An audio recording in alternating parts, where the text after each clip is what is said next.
What's going on, everyone? It's KB the Mark, back to bring you the news. On today's Wrestling Report, we have many stories to discuss, starting with Nick Nemeth's New Japan Pro Wrestling debut match announced.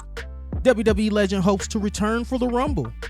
Former WWE star is expected to sign to AEW very soon, and many more stories.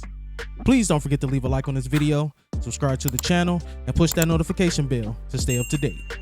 Now, without further ado, let's jump into the news.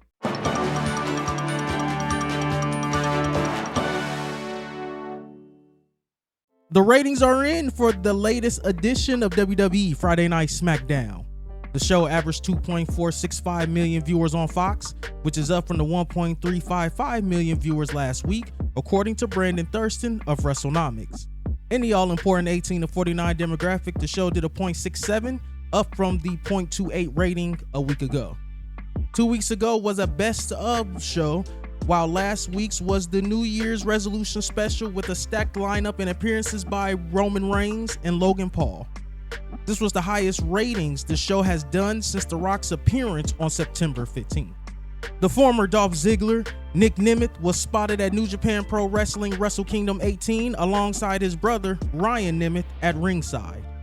After David Finlay defeated Will Ospreay and Jon Moxley to become the first IWGP Global Champion, Finlay had a confrontation with the former WWE star, having to be separated by security. Nemeth later attacked Finlay at the post-event press conference. Now, they will be wrestling each other.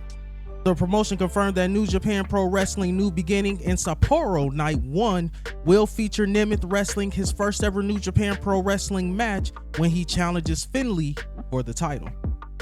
Ever since The Rock made his surprise return to WWE a week ago on an episode of WWE Raw, where he teased taking over as the head of the table, a moniker that Roman Reigns came up with during his mega run as the undisputed WWE Universal Champion, it has fans talking about the dream match finally happening at WrestleMania 40. Cody Rhodes was expected to meet Reigns for the title at this event in April, a rematch from WrestleMania 39 last year where Reigns shockingly beat Rhodes to retain the title. Nothing has been locked in or made official. In the meantime, countless ideas and speculation have been thrown around about how the company could do both matches. While speaking with Sports Illustrated, Rhodes touched on the possibility that he may not get to the main event of WrestleMania for the second straight year against Reigns for the undisputed WWE Universal title. The Rock is the great one. He's still electrifying. CM Punk is one of the greatest stars in the history of wrestling. I know what I'm up against. Look at the roster. It's loaded with stars, but that doesn't bother me. I'm not flinching. I'm not rooting against anyone else. I'm just working to make it happen. Rhodes has already declared himself for this year's Men's Royal Rumble match, while Reigns will defend his title against Randy Orton, AJ Styles, and LA Knight in a fatal four-way at the event. The live viewership numbers for AEW Rampage are in. Rampage drew 406,000 viewers and a 0.14 rating in the 18 to 49 demographic on TNT in the 10 p.m. Eastern time slot on Friday. This was Rampage's highest ratings since October 13th. Last week in the same time slot, the show drew 326,000 viewers and a 0.11 rating. Brandon Thurston of WrestleNomics reported the news. Mark Briscoe and the Hardys versus Kip Sabian, the Butcher, and the Blade. Chris Statlander and Willow Nightingale in tag team action. Hikaru Shida versus Anna Jay. Ring of Honor Pure Champion Wheeler Yuta versus Commander, and more were among the matches featured on the show. The ratings are in for Saturday's AEW Collision.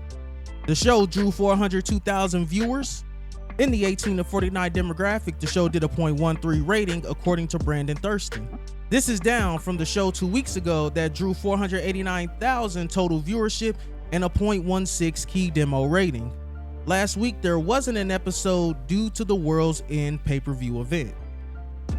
Continental Crown Champion Eddie Kingston versus Trent Beretta, FTR versus House of Black, and more were featured. The WWE Royal Rumble pay-per-view is always filled with surprises, and sometimes wrestlers target that show for a return from injury. Rey Mysterio has been off WWE TV since November with a torn meniscus, but he is hoping to be back in action later this month. Mysterio told the Baker's Bantering podcast that he hopes to be back at the pay-per-view or shortly after. Mysterio said he's been doing physical therapy and added, "I just had knee surgery thanks to Santos Escobar, and his time will come eventually. And I do hope that I can return for the Rumble, if not shortly after that. But I am working very hard to make my return as soon as possible." The speculation over a former WWE star's destination is expected to end soon. Dave Meltzer noted in a daily update on Figure4WrestlingOnline.com that sources have told him that former WWE Women's Champion Mercedes Moné is expected to start with AEW soon. However, it is worth noting that until she's signed, nothing is for certain. AEW has come to terms with wrestlers in the past and had them sign their deals hours before their debut. This happened with Bryan Danielson, for example. With Moné, it's no secret that she was in talks with WWE, and it's always possible that they can come back with an offer at the last moment. But the belief is that both sides were not on the same page with the money terms, since she was reportedly asking for a deal that is said to be higher than what Charlotte Flair is making on her current contract. On Saturday's AEW Collision, there was no tease that Moné would be showing up soon, and one would think that if she was signed already, they would want to tease something as a way to give a ratings boost to AEW Dynamite. If the plan is for her to debut on that show, if word gets out before the show, then that could help boost ticket sales. It's possible that terms were not agreed to until after Collision, and or they plan on waiting until after this week to have her show up on TV. If that's the case, then I would expect a tease this week on Dynamite.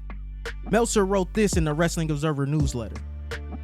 "We do know that the expectation is she will be in AEW fairly soon, but until a contract signing is confirmed, anything can happen. With 2024 in full swing, AEW is doing everything it can to take the best steps forward after an interesting 2023, where the booking was criticized and interest, attendance, and TV ratings saw a drop. AEW also lost key people behind the scenes such as Rafael Morifi, Dana Massey, and QT Marshall to start off the year. The promotion has a lot of good things going for them heading into the new year, where they will look to get a new television deal as their existing deal with Warner Brothers Discovery expires at the end of the year. They've brought in new people, whether that be talent such as Deonna Purrazzo and soon to be Will Ospreay. They've also made moves behind the scenes. Sean Ross Sapp of Fightful Select reported that several within AEW have been notified that Kosha Irby will be joining the company, possibly in a COO role. This comes after Irby had been the former regional director of live events for WWE, in addition to his time with the Memphis Express of the AAF as president and Clemson Tigers as executive senior associate AD and chief marketing officer. He also did some work for Georgia State, the University of South Florida, and St. Louis. That's it, guys. Thank you for tuning in. Please feel free to express your opinions below. Be sure to check out more videos from the channel. Remember to like the video, subscribe to the channel, and push that notification bell for daily wrestling videos. Once again, I'm KB Lamarck, signing off. Until the next one. I started with nothing and came out a king. I've been the one that's been ballin' for rings. It's been me and my team and we chasing the green. My team be the shit, we ain't ballin' for free. My team be the shit, we ain't ballin' for free.